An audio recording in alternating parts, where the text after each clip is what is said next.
Good afternoon, everyone. Thanks for letting me speak today, and I know we've had quite a few technical things, but for me today, I'm just going to tell you a story about some success that we've had on our travels around the world. And the story today is around working in Iraq.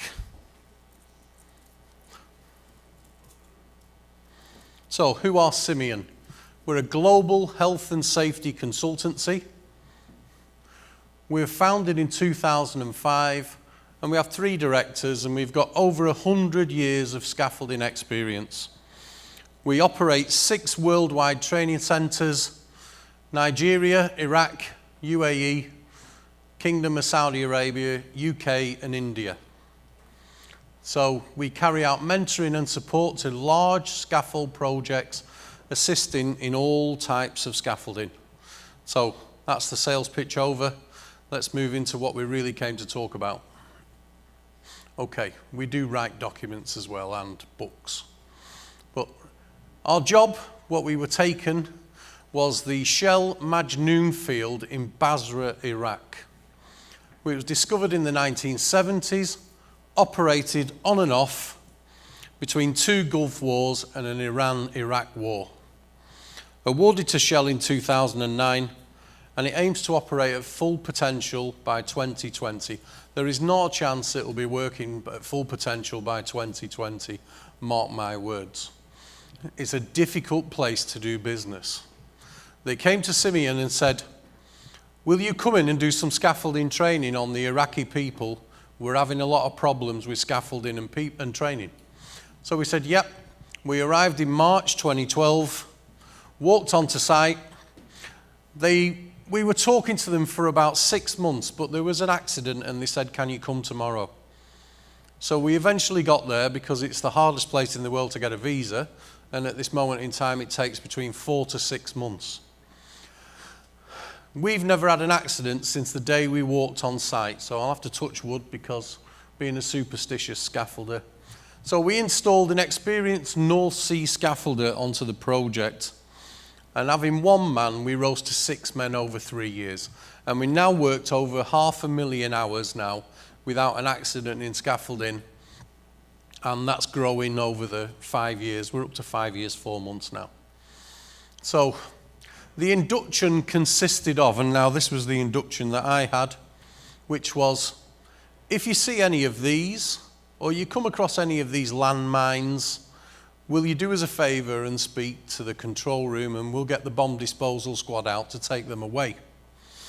And that's the normal format of when you go onto that site, because if you can imagine, it's on that road between Iraq and Kuwait, where everything that was leaving the Gulf War in 91 just got bombed.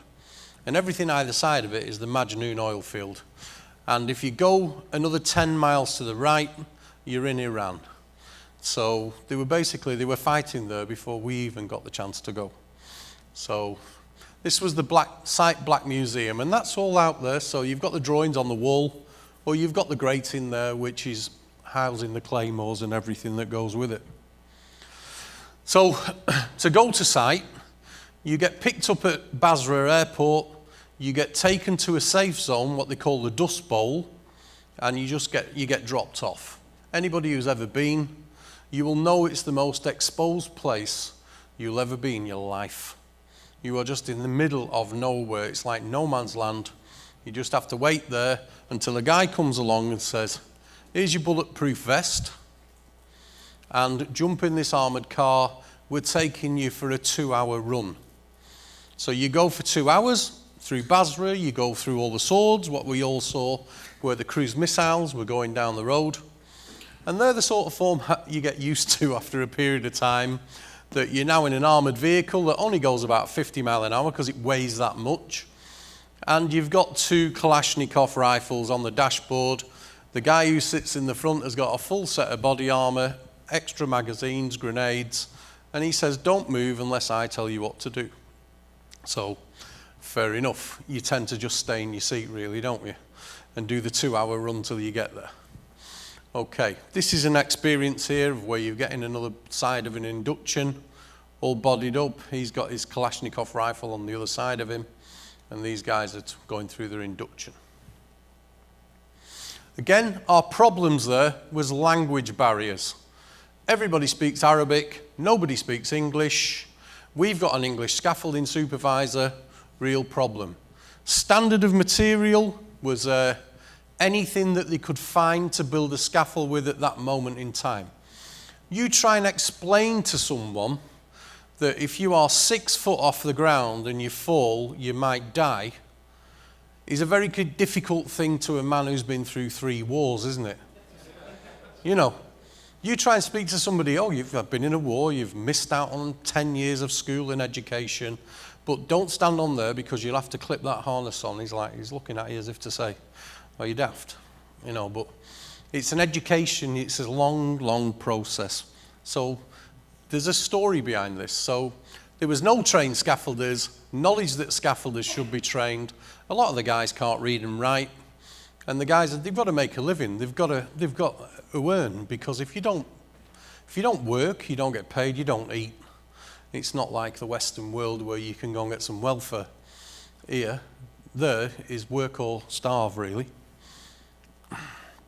So with the language barriers, when the first language is not English and the interpreters were non-scaffolders, one of the big things is you've got no respect.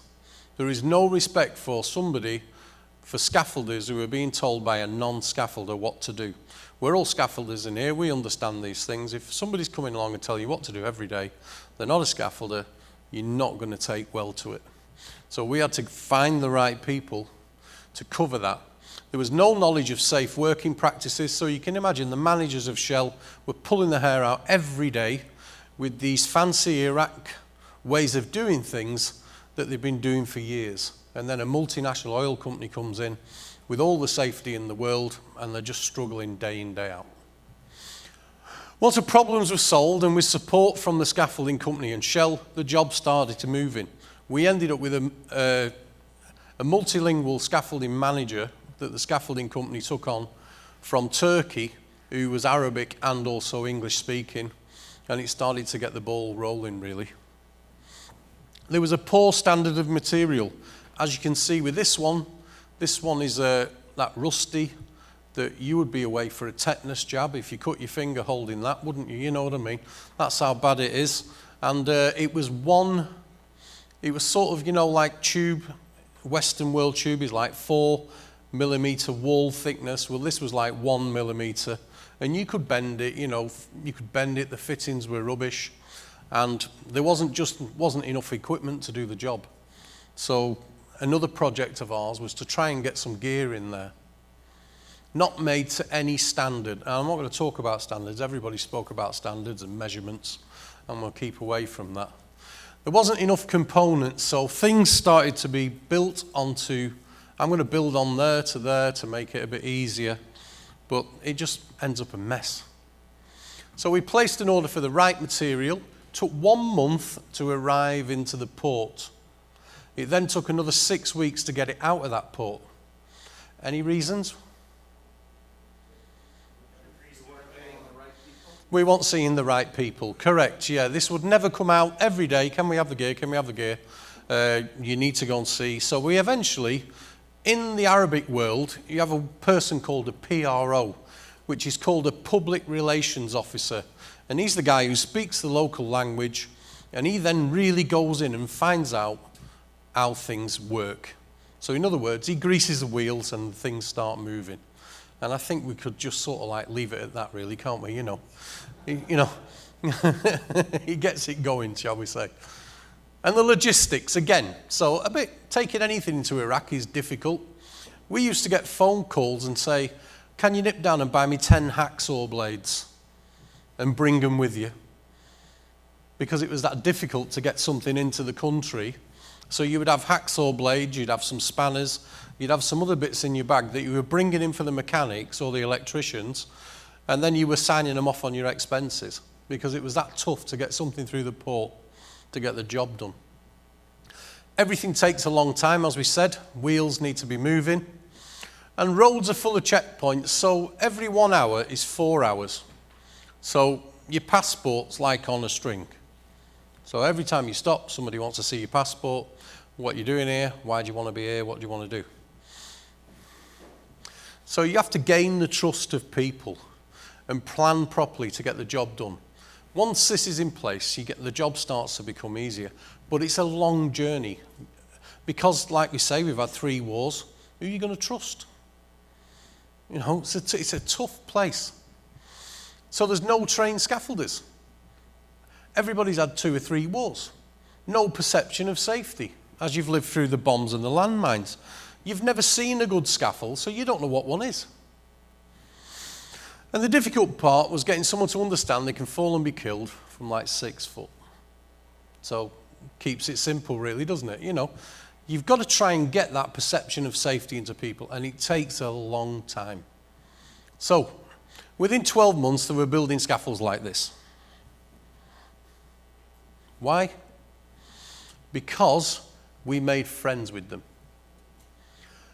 And we installed the correct people in charge. We shared our food with them, vice versa. We sat with them eating. We had to change the way we worked in other countries because the hard face didn't work. I was brought up where it was a tough game, scaffolding. If you didn't grasp it quick enough, you were picked on, you were pushed around by the other scaffs, and technically you became that person as well. Over a 20-year period, you became that person that picked on the new trainees that came in. Now here, if you upset one of those, you kick one, every one of them limps. Mark my words, they are a big, close-knit family. Even though they're not related, they're all from the same villages, and you have to put your arm around them. You have to use honey instead of vinegar with these guys. And it's a strange setup. You know, you can't be tough because the barriers come up. So we had to sort of like look after them. So we rewarded safe practices and safe working. We put arms around them. We gave them T-shirts, pens, booklets. On the anniversaries of safety, we said to them, we had a collective meal. We paid for it. We got food brought in. So it became a friends sort of arrangement. So, but we also took what we would call a Rudy Giuliani approach to all the small things. All the small things were made sure that they were picked up on. You never let any of the small things go because they would escalate into the larger things. So we challenged everything. And also, once you get to 3-4 years of a safety record, it becomes a big thing round your neck. It becomes more pressure every day. And sometimes you think, I wish we could just have a small accident so that we can start again at day 1. But once you get there, you want to keep it, don't you? And it's a tough thing to keep. But you've just got to keep the education. You've just got to keep everything going correctly. So we developed a scaffolding training program, and we split it into modules over 12 months. These guys have to work, they have to build jobs, and you cannot say, we're taking you away now for 3 to 4 weeks to teach you to scaffold. We had to get a crew of people, and we had to take them in smaller numbers and bring them through. We said to people, would you come to Iraq and certify these scaffolders? Nobody wanted to come. You go on the British Foreign Office website, and it's amber. That means go at your own risk, really. You know, if it's green, it's safe. If it's amber, and then every time somebody was thinking about going, BBC came on with a suicide bomb in Baghdad, and they didn't know the difference between Baghdad and Basra, so straight away, no, we're not going to Basra. So we managed to get the London-based International Scaffolder Programme, and they supported the way that we put this training together, which was small modules with small groups of people, and it became a sort of everybody wanted to be part of it, and it became a big sort of team. Everybody loved what we were doing, and they started to all wanted to be, better at each module every time. Nobody wanted to fail. Everybody wanted to help each other. And Shell supported us through that. So 1 year into the program, we brought in some extra British supervision, followed by some Nepalese expat on-site mentors. So we had the British guys doing the supervision and the training, and the Nepalese would follow that training back onto site and work alongside them on the tools, explaining to them what needed to come next. And they were just as daft as my supervisor, really, who I've known for 25 years, and he's just full on entertainment. There's nothing else you can say with this guy. He will make a friend of anybody where he goes. And the stories, if he was an actor, he'd be one of the world's #1 comedy actors. But he's made his life in scaffolding, and he loves it.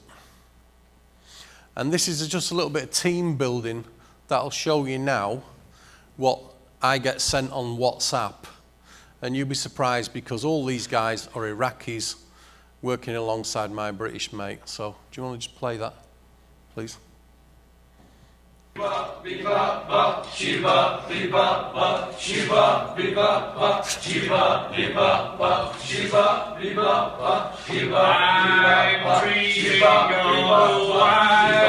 Christmas, just like the ones I used to know. May your days be merry and bright. May all Christmases be white. Finish. So that's what I've got to put up with, you see, on my WhatsApp messaging. But the thing about that is, all of them guys there have probably never celebrated Christmas in their life, have they? They're probably not really sure what Christmas is. But he's got them there singing and dancing alongside him, you know, just to entertain us all, to keep going. But when you've got that going for you, you've got a chance, haven't you, of bringing people round. You know, he's not kicking anybody. So he starts the training. We've got them there measuring, leveling, plumbing. They're understanding what things are about now, and they're starting to get to stages where it's the first professional training that had ever taken place in Iraq, as all the first ever training the scaffolders had done. No one had ever taught them anything. It was all like, you know, family, pass me down, different ways of doing things. And with it being module based, they could shift between training and site work, so they could do a bit of site work, come back, learn a bit more, take a bit more out of it, and it was really, really good. And because it was in small groups, it wasn't 20 people and you never had the time to spend with people, you could slowly explain the methods of growing, and some people took to it quicker than others, but they all eventually got there. So it was the product of the training. Here is the size of the scaffolds that were starting to get built. So we're again, decent sized scaffolds, decent measuring, looks square, looks neat. The more confidence all the time these guys were getting every day. Because at the end of the day, scaffolding is confidence. You know, you've got to have the confidence to get out there and build it. And you've got to have the confidence to show others that you are the man. And that's how it works. So I've got a little case study for you, and this is an interesting one. Because I will say at the end, you know, would this happen in Britain? No. Would it happen in Canada? I don't know. Would it happen in the USA? I don't know. But this is a family. We had two brothers on site called Haider and Amjad Mohi. Now, both were good scaffolders. Haider was removed from site because he had a lot of mouth. He challenged everything, and he was very, very militant, and he was forever gobbing off, shall we say, to the Shell staff who said we need to suspend him for 6 months. So this meant one wage was coming into the family instead of 2. And there's 13 in the family to feed, which is a normal thing in the Middle East. I've spoke to a Nepalese scaffolder. I asked him how many people he looked after at home, and he sent his money home every week to support 35 people.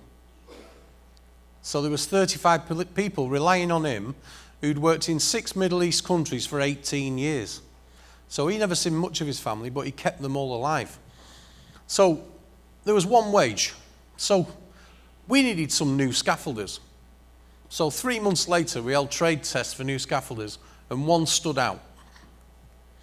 We later found out it was their brother Mustafa, who they'd taught scaffolding at home like we'd taught him, so that he could get on site to bring another wage in. Now, again, like I say, they inspire you, these people, you know. These people are world's grafters. If it's 8 o'clock start, they're there at 5 to 8. If it's 5 o'clock finish, they're washing their hands at 5 to 5. There's no messing with these guys. These guys know how to work. And during this training and being on site, we achieved 5 years without a scaffolding accident or incident. And I travelled to congratulate the men and present the certificates out there. We put on a special lunch for them. It was all really received well. And they were so pleased that somebody had recognised them. You know, somebody had given them some recognition for something that had done. And we had a big team photo. Like I say, we're up to 5 years and 4 months now. But these were all the guys who came through the training over that period of around 16 months. Now, they've all got certificates, they've all got cards. They come and see us, and this is another little video, what somebody sent us after they'd received it. This is how pleased he was. رد لك حالة للموثح ركبها للمبرد قلبها إذا عرقت شربها أي ما يتجيها تغص بتبقى تشيله إن شيالة تجيله دخيل الله ودخيله شدت صوانع الفشك الهولة معصابة وسلاحكم طول غرق والكم غدت عطابة شدت صوانع الفشك. So this is how they feel, and that was one of about 4 or 5 videos that we got sent to us saying thanks. They'd sent that all to the families. They were all videoing each other. They were so, you know, it was recognition that they've now got a transferable skill. And they're probably the 18 most trained scaffolders in Iraq. So they now can operate around the country. I wouldn't say they could name the price, but one of the things is they have got something that's tangible, that they can trace back to London. So as we say that, it's not just a one-off what we do, because we did the same thing in Korea. There was a real problem in South Korea on the largest vessel in the world, called the Shell Prelude, which is 500 metres long, 80 metres wide, and stands 70 metres out the water. Now this has gone over to Australia for gas and condensate, and that's the day of it leaving South Korean harbour. So we were there, we sent 10 scaffold mentors over there to do some short duration training and supervise the men out on the site. And we were there from September 2014 to May 2016 without an LTI in scaffolding, and we worked like 4 million man hours. 4 million scaffolding man hours. There were 700 scaffolders on that job, as you can imagine, and our guys were looking after 70 men at a time, and women, because there's men and women scaffolders there. And there was a gang of scaffolders, there'd be about 8 or 10 in a gang. And they're just like, you know, there's just marching material and people building all the time. And it's non-stop. Them shipyards, you know, you get up in the morning, you go onto the shipyard, and there's 50 people doing Tai Chi, warming up before they go to work. So it's just another world. And when you go to New York and you walk around and you're looking up in the air at the skyscrapers, and you're thinking, there's the Chrysler, there's the Empire State, you walk around that shipyard, and you're like, how big's that? How big's that? How big's that ship? You just can't believe what it's like. You know, you've got your neck's breaking at the same time. So to summarise, it's all about people. You can have as much paperwork in the world. You do need your standards, you need your risk assessments, you need your method statements. At the end of the day, it's all about people. Does a piece of paper make you safe? In a way it does, but what you've got to do is to get the best out of people, you've got to find the right people. It's about the people you put in charge. You must have the passion and the will to inspire people. That's the most part of it. If you're the boss and you're forever falling out with people and you're forever screaming and you're forever shouting, you're going to struggle to get a lot done. Relationships are paramount. It's important that you give something. Somebody has to achieve something at the end of everything to make sure that they then feel like they've got something. You must show you care and want to improve people's lifestyle. You must gain the trust of the people you're working with, and it's not always about you. Because I'll tell you, there's been years in the scaffolding game where it's been all about me. But I go around the world now telling people that I'm the second best scaffolder in the world. And everybody says to me, who's the best? And I say, I've yet to meet him. But well, that's just a bit of comedy that you can see the crazy guy that I've got working for me. So you can see that's the way we operate. But you must have a why. You must have a reason why you do these things, and that's one of the things that we've learned over the years. We've gone from wanting to be, good at everything we do, but we have to reason. Then we've realised that we need to look at a legacy, and the legacy for us, well, one of the legacies for me is training people up in Iraq and getting them through, so that these guys could eventually one day leave Iraq and come and work in another country and earn more money. So, ladies and gents, any questions for me? Perfect. Yes, sir. How were you selected and why the heck did you take it? Why did we take it? How were you selected to take on this project? We just got an email from a... Shell? Was it through Shell? Yeah, we just got an email from an Indian guy who worked for Shell in Dubai and said, do you fancy coming to see us? And we've got a few problems with scaffolding in Basra. So we just said, yeah. Let's go and have a look. And we'll go anywhere, all the holiday destinations, Lagos, we've been there. Turkmenistan, another place, just strangest places in the world, but we'll have a go, Never been to Afghanistan though, so we might draw the line at that. But I have got a lot of what you call crazy scaffolders that would like to go, that like a challenge.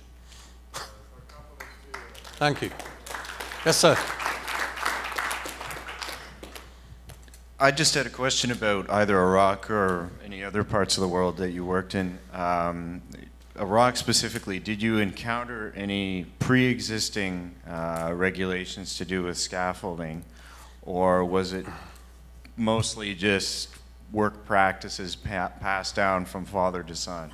And if there were any existing regulation, how you work around that or try and teach them what you know to be better? The pre-existing regulations was the sort of an Iraqi construction manual for the whole of the country. And there's about a paragraph on one page about scaffolding. Yeah, it's the same again in Malta. When I was in Malta, there's half a page, scaffolding regulations. Different countries, Iraq, Iran, nothing. Dubai, 1 or 2 pages. And the ones in Dubai and Abu Dhabi are the best ones, because if they're under 10 meters, you can do in-house training. So most things that are 10 meters high are like a sheikh's villa. So when you get above that, it's third-party training. So you can understand that they're written to suit themselves. If there's nobody else, I'll be around. I'll be around in the event, and I'll be around where the show places are, and just ask me any questions there if that's okay. Thank you very much for your time.